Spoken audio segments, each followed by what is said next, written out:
మరొకటి లేదు. విజనరీ చెప్పుకుంటే వస్తుందా? చెప్పుకుంటే రాదు. విజనరీ అంటే భావితరాలకి ఏం చేస్తే మేలు జరుగుద్దో అది చేయడమే విజనరీ అంటే. ఆయన ఏం చేశాడు? ఊబిలో కట్టాడు. 3 పంటల బండి భూముల్ని తీసుకొని ఊబిలో కట్టాడు రాజధాని. అక్కడ ఎక్కడ నిలబడితే మరి ఎందుకు మంచిర్యాల అయితే గజ అడుక్కు 4,000, 5,000, 8,000, 9,000 పెట్టాల్సిన అవసరం ఏముంటుంది? ఆడు ఊబి కాబట్టి ప్రజల సొమ్ము వాళ్ళ కాంట్రాక్టులు దోచిపెట్టడం కోసం కాబట్టి ఆడ పెడితే కానీ బాగుండదు. ఇప్పుడు ఉన్న నగరాలలో పెట్టడానికి వీలు పడదు. ఆ విధంగా దోచుకోవడానికి వీలు పడదు. అందుకని అది విజనరీ. దోచుకోవడంలో విజనరీ.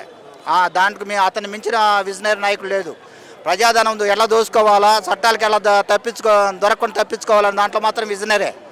అన్ని వ్యవస్థలు మేనేజ్ చేసుకొని బతుకుతున్నాడు తప్ప అతనికి పరిపాలన అంటే ఏం చేత కాదు. ఈయన పరిపాలన కాలంలో ఎప్పుడు కూడా ఓడికి వెళ్ళడమే. ఎప్పుడన్నా సర్ప్లస్ ఉన్నది లేదు. ప్రతి నెల ఓడికి వెళ్ళడమే, ప్రతి సంవత్సరం ఓడికి వెళ్ళడమే. ఎప్పుడు బాగు చేశాడు ఆర్థిక వ్యవస్థని? ఎప్పుడు కుదేలే.